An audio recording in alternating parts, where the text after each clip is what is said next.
I'm Sophia. Sitting in my car outside the hotel, I look at my phone buzzing non-stop.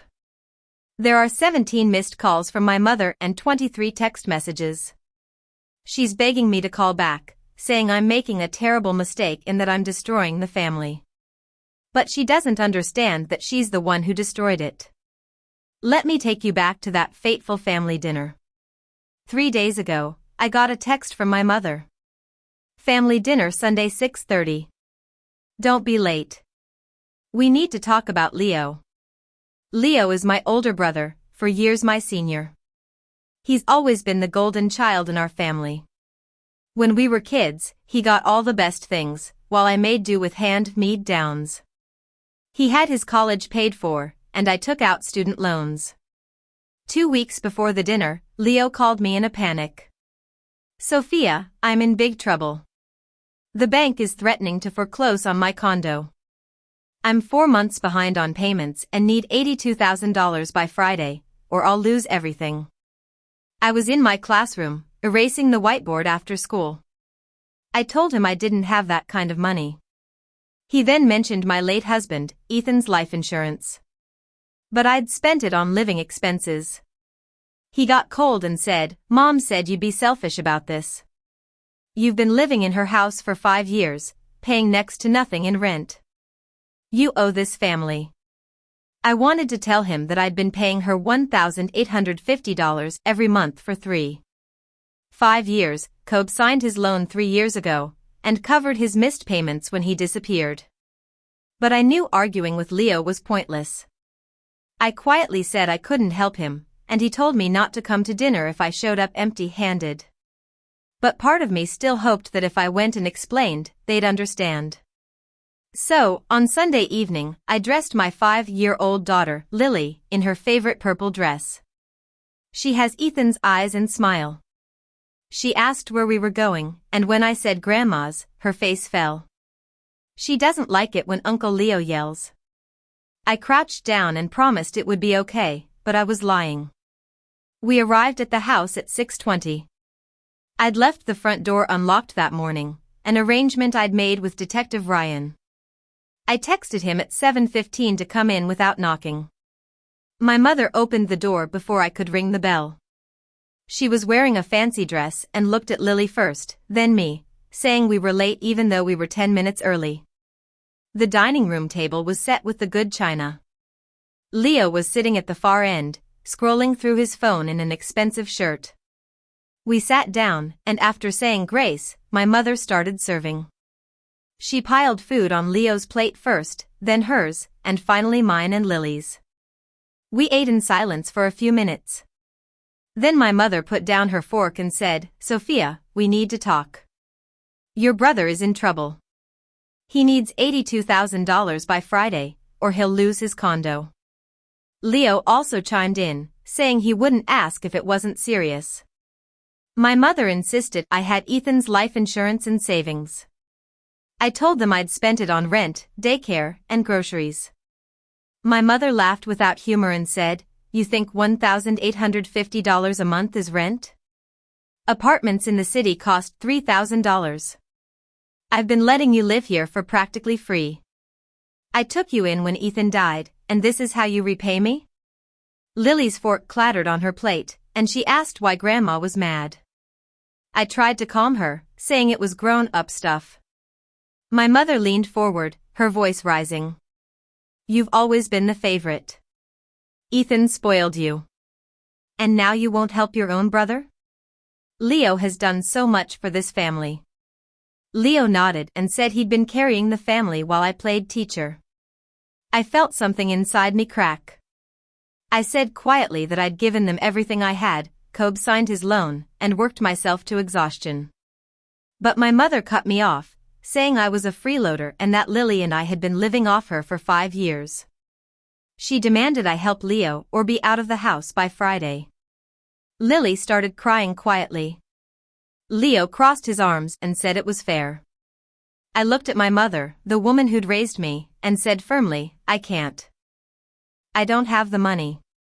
My mother's face twisted in anger. She stood up, pushing her chair back with a screeching sound, and said she was done carrying freeloaders. She raised her hand, threatening to slap me in front of Lily. Just then, the front door swung open. A man in a suit walked in, holding a thick folder. It was Detective Ryan. My mother's face went white as a sheet, and her hand froze in mid-air. They had no idea that 3 months ago, I'd discovered the truth. I was cleaning out the basement to make room for Lily's growing things. I found a box labeled by Ethan. Inside was a fireproof document box, which I opened with Lily's birthday as the combination. There, I found the deed to the house we were living in. It was in my name, purchased by Ethan 6 months before he died. I also found the mortgage papers my mother had given me to prove I owed rent. Comparing the signatures, it was clear that the signature on the quit-claim deed transferring the house to my mother was a forgery. I took photos of everything and called a lawyer, Miss Thompson. She confirmed it was mortgage fraud and identity theft. We filed a police report, and Detective Ryan took my statement. He referred me to a forensic document examiner. The report confirmed the forgery. Ms. Thompson also subpoenaed Leo's bank records. It showed that a month after my mother took out a $120,000 mortgage on the forged deed, she transferred $80,000 to Leo.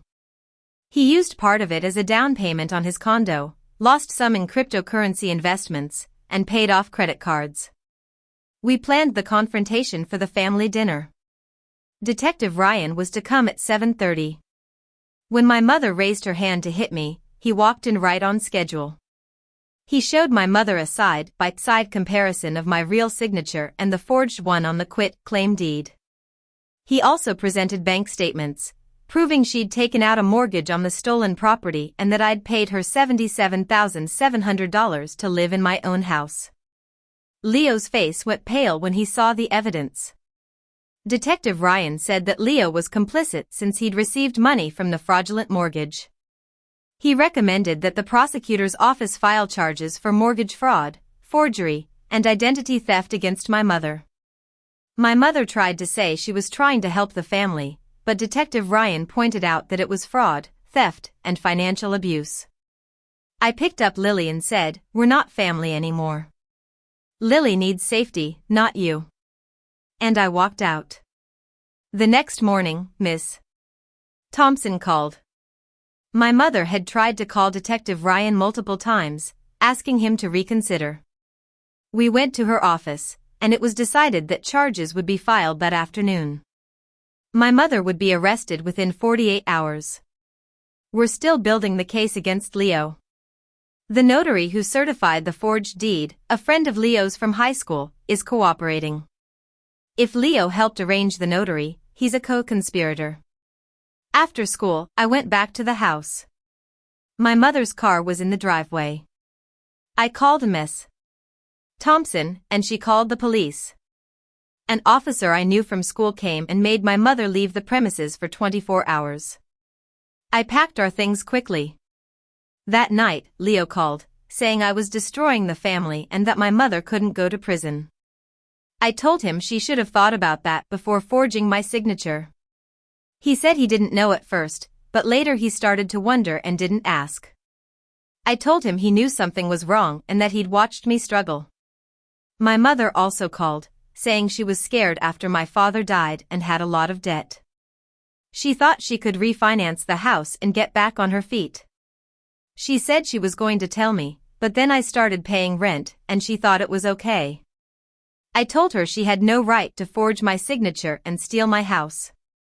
I also reminded her of how she'd treated Lily.